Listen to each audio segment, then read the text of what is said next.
Oke, Assalamualaikum warahmatullahi wabarakatuh. My name is Putri Dewi Lestari, and I will present our group work in chapter 5 for psycholinguistic. Okay, the first question is describe needs construction integration account of discourse processing. What kinds of representation are involved and how are they related to another one? How are they built or activated? So, Knight's construction integration theory of discourse processing is a prominent model that explains how individuals comprehend and interpret extended text. This theory posits that during the process of understanding discourse, individuals construct and integrate various mental representations to form a coherent understanding of text. And what types of representation involves? There are surface model. The first one is surface model. This model is the representation captures the exact word in the text and their syntactic relation. And then the next is text-based. Text-based is represent the proposition conveyed by the text. It includes information not explicitly mentioned in the text and does not focus on the precise wording. I'm sorry. And then the last is situation model. At the highest level of abstraction, the situation model describes the ideas and even the text is about. It aims to capture the overall meaning and context of the text. And relationship between representation. The first one is the surface model serves as the foundation for building the text space, which is in turn contributes to the construction of the situation model. The text base is derived from the surface model through interface process, and the situation model is built based on the proposition represented in the text base. The goal is to move from the literal world of the text surface model to a deeper understanding of the text meaning situation model. And then building and activation of representation. The construction phase involves bringing new text into the system for processing.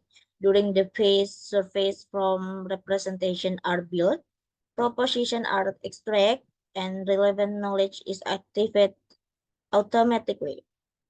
Knowledge activation occurs based on the association of word in the text and activated proposition. This activation process is largely automatic and occurs as long as the comprehension is paying attention and trying to comprehend the text. Once knowledge is activated, constraint satisfaction process help the reduced to activate nodes to focus on the most relevant information for the overall context or theme of the text. In the integration phase, the active proposition is in working memory are connected to each other and to the preceding text to establish coherence and build a comprehensive understanding of the text. Okay, let's move on to number 2. What are proposition and what do they contribute to discourse comprehension? What is the relationship between surface form and proposition? What is the relationship between proposition and situation model? What evidence support the psychological reality of proposition? Proposition and their contribution to discourse comprehension. The first one is proposition are the basic unit of the meaning in language representing the content or information conveyed by a sentence or utterance. Then the second is they contribute to discourse comprehension by conveying the main ideas, claims, or assertions that are being communicated. The third one is proposition help in organizing and structuring the information in discourse, allowing comprehenders to create a coherent mental representation of the text.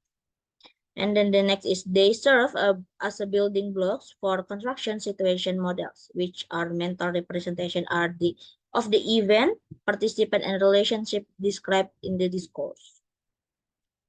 And then the word relationship between surface form and proposition is that surface form refers to the actual word and grammatical structure of a sentence, while proposition capture the underlying meaning or semantic content of the sentence. Propositions are closely related to situation model as they provide the content that is used to construct and update this mental representation. And then the next is the psychological reality of proposition is supported by evidence from various studies, including discourse analysis, talk a lot protocols, and recognition priming. And then the last is the studies has shown have shown the comprehenders make inference based on the proposition conveyed in the discourse, demonstrating that proposition play a crucial role in discourse comprehension. And then for number 3, what do comprehenders remember after they read a story? Describe an experience showing that some representations are more durable than others. Okay, after reading a story, comprehend various aspects of the text based on the mental representation they have construct during the reading process. This representation can vary in terms of durability and impact on memory retention. An experiment conducted by Susan Duffy and colleagues shed light on how different encoding strategies affect memory retention and comprehension. For experiment description in Susan Duffy and colleagues experiments, participants were instructed to elaborate on pairs of sentences by writing down a sentence that could come between and two critical sentences. And then some participants engage in the elaboration task while others simply read the sentence without elaboration. And then the experiment aimed to investigate how the depth of encoding such as elaboration influences memory retention of the text content. And what is the finding?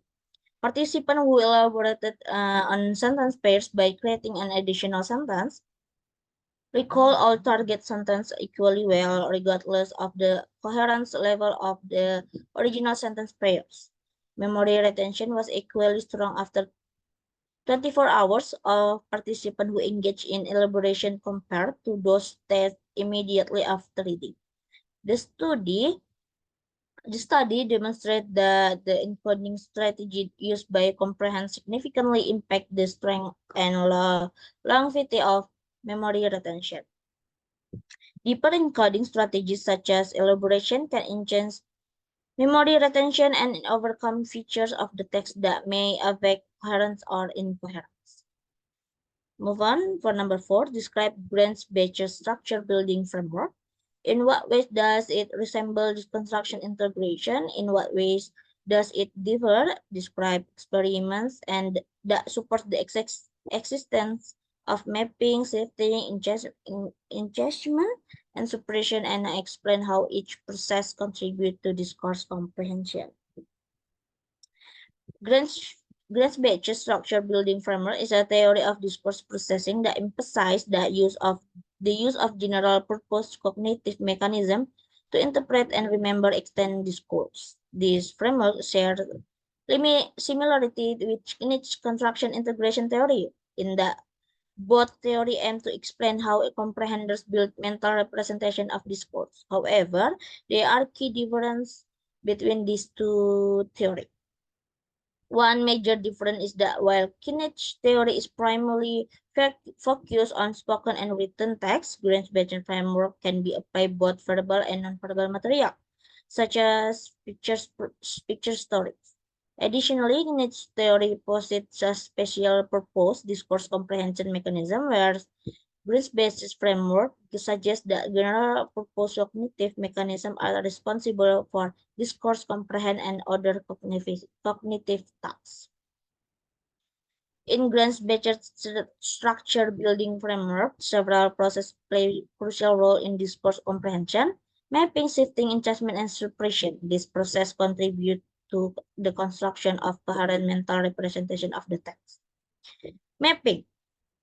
This process involves connecting incoming information to the foundation of mental representation as long as the new information is related to or coherent with the preceding information by mapping new information to existing structure. Comprehenders build a cohesive mental representation of the discourse. Shifting, when incoming information is not related to the preceding information, comprehenders engage in the process of shifting that build a new substructure. Substructure. This allows for the incorporation of new unrelated information into the mental representation without disrupting the overall coherence of the discourse. And then the third is enchantment. Enchantment mechanism increase the activation of memory nodes that are related to the input and the currently activated by set of the memory nodes.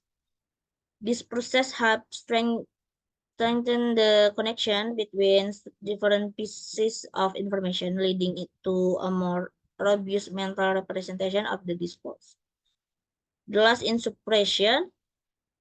Suppression mechanism decreased by activation of memory nodes that are not relevant to the current discourse. By suppressing irrelevant information, comprehenders can focus on building a coherent mental representation without interference from unrelated details.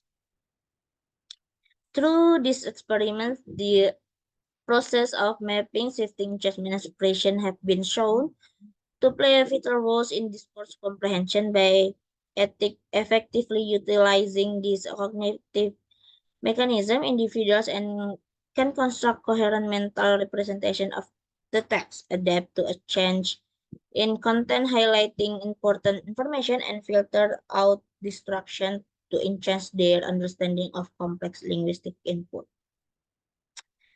Let's move on to number 5. What does Zwan's Van indexing model say about discourse processing? What kind of information do comprehenders put in their mental models? What kind of evidence support claim made by the Van indexing models?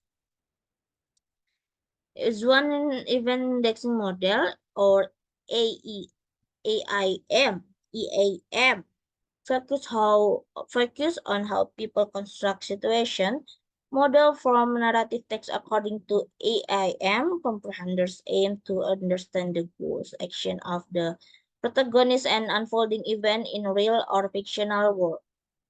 The model tracks 5 core aspects of stories and indexes each event based on these features. First is time. The time frame over which the event occurs, and then protagonist, the characters involved in the event, causation, the causal connection of the current event to preceding and following event. The fourth is space, the spatial location where the event occurs, and then last is motivation, how the event relates to protagonist goals. In the EIM, events are represented as activated memory nodes, and the story representation consists of these memory nodes and their connection. Each memory node is coded for the 5 core features mentioned above.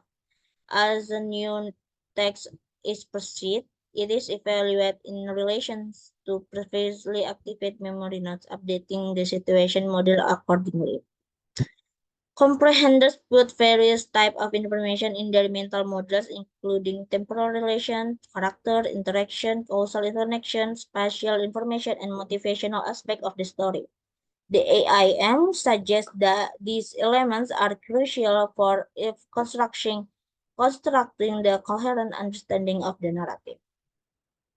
Evidence supporting the AIM comes from studies that demonstrate how readers organize and remember even in text. For example, experiments have shown that parts of the text with overlapping value in the event index are connected more closely in the comprehender's mental representation of the story.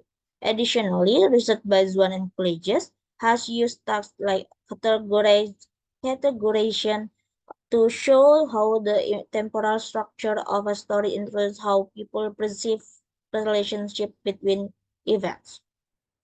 Overall, the event indexing model provides a framework for understanding how comprehenders create mental representation of narrative by tracking key elements such as time, protagonist, causation, space, and motivation, and updating this representation as new information is a process. Number 6, what does the causal chain hypothesis say about discourse comprehension? What happens when two adjacent parts of the text do not have an obvious causal connection? According to the causal chain hypothesis in discourse comprehension, comprehender look for causal connection between events in a story in order to comprehend the order in which those events occurs. In order to keep the narrative coherent, comprehenders may infer a causal relationship between two adjacent parts of the text. If there is not a clear one, for instance, if a character is in a tale is mentioned is leaving early for a party or stopping at the mall, it could be assumed that the individual was there to buy a party favor. Number 7, describe different kind of inference. What role do inference play in discourse comprehension? When and how do comprehenders draw inference? Different inference are made by comprehenders in discourse comprehension to fill in the blanks and make sense of the text. Some examples of inference are elaborative inference, which draw conclusion about characters based on their action, goals, inference, which infers the intention or motivation of character. Causal inference, which comprehend that one event cause another event. Bridging inference, which connect information that is not explicitly stated. And instrument inference, because they aid in the formation of cohesive mental image of the text. Inference are essential to discourse comprehension. Based on the material in the text, their prior knowledge and the story context, comprehender make decision. When necessary, information is not mentioned directly but may be deduced from the text.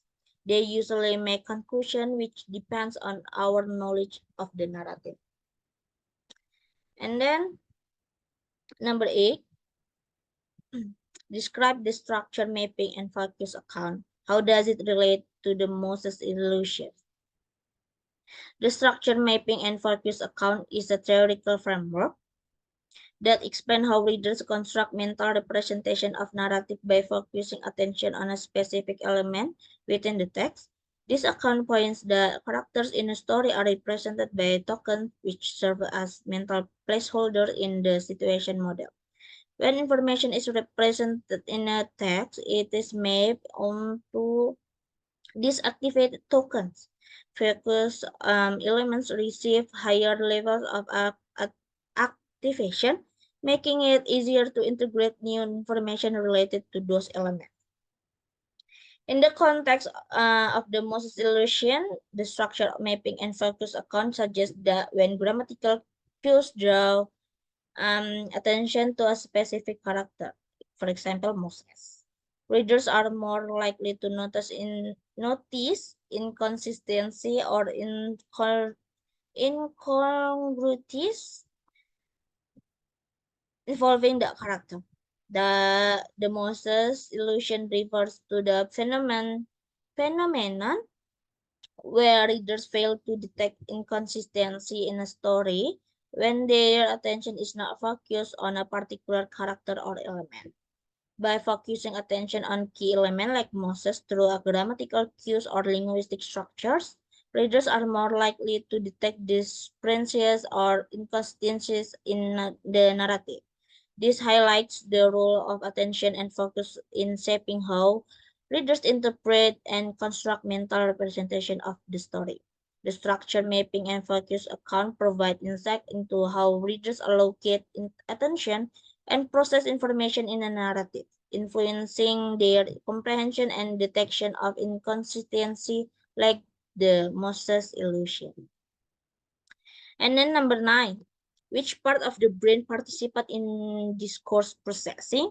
What function do the left and right hemispheres undertake? part of the brain involved in discourse processing is the left hemisphere of the brain is involved in the discourse processing. The right hemisphere of the brain also participate in discourse processing.